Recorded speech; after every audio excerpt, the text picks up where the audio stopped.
Okay, so today's tomato review is going to be on the Sweet 100 tomato.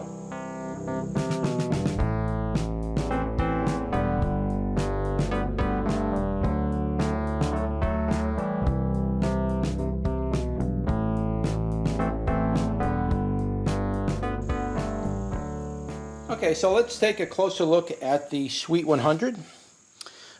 This is the predecessor, I believe, to the Sweet 1 Million, which I'll be growing next year, the Sweet 1 Million.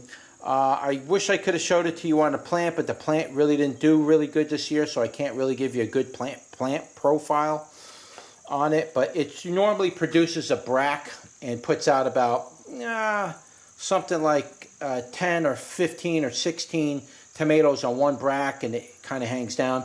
The Sweet 1 Million makes a stringer of probably 50 or 60 tomatoes on one stringer. So that's the one that came after this one. But nevertheless, this is still pretty good tomato to eat, and it's just like pretty much any other cherry tomato, including the husky cherry. So it's a bichambered tomato, as you can see. There's no purpling in the seeds, no green on the seeds or anything like that. It looks like there's some kind of wilding in there, but I can't really tell. I'm pretty sure this is a hybrid tomato, meaning that they developed this tomato through crossbreeding from years and years. I don't know if necessarily it's an heirloom, but nevertheless, it's a delicious little tomato. I'm going to eat it right now.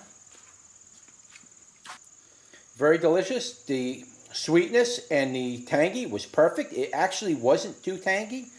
I'd say the tangy part of that tomato right there was probably somewhere around 25. It was actually low on the tang. The sweetness was actually like a 30, so it was more sweet than tangy, but overall, it was a nice little experience on that. I liked the little higher sweetness without the less tangy on this particular case. It actually came in pretty nice. In between those numbers, it was just a wateriness and a nice tomatoey flavor that you have that tomato flavor to it. And that's basically it. It was just a nice feel. Skins were tough. Skins were tough on all of these tomatoes pretty much this year.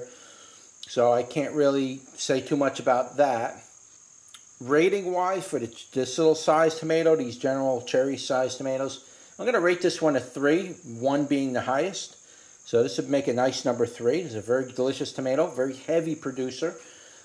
Providing you provide the right soil conditions, you will get a lot of tomatoes out of this plant.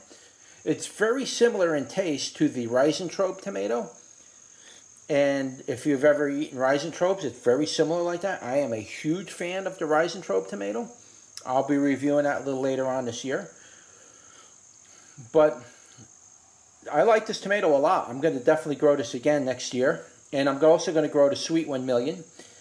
But I really like this tomato. It tastes really good. I'm a big fan of cherry tomatoes because I like to forage. So I like to pick the tomatoes off as I'm out in the yard and gardening. I don't want to have to come in and make dinner. I'd rather eat while I'm out in the yard and doing my thing. This is one of those types of tomatoes that it's not a big tomato and you got to chomp into this big thing and it's running down your chin, and it's like eating watermelon. These things, you just pop them in your mouth, instant water, instant energy. You can eat a little bit of kale with it, something that's a little salty. Oh man, this really works. You know, maybe some scallions. It really works. These are also great for salad. You could just chuck them right in the salad. You don't even have to cut them open. Just chuck them in there.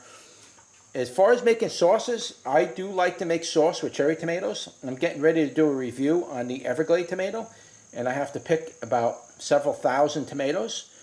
But I'm going to pick a bunch and do a review on a tomato, and I like to make sauces with the Everglade tomato because it makes a very unique sauce and a very interesting taste.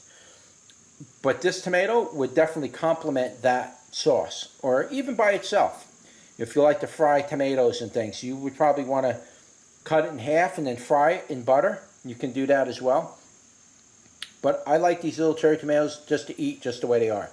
Alright, so that's pretty much it for the Sweet 100. Like I said, it's a number 4.5. Yeah, I could probably even push it up to a number 4, somewhere in that range. I would definitely I don't want to underrate it. It's just I don't have enough of these tomatoes for me to really get a full. I like to eat these for like 2 or 3 days before I do a review, so I get a full effect of it. And kind of, I didn't really get that many off it because the plant is sick and dying.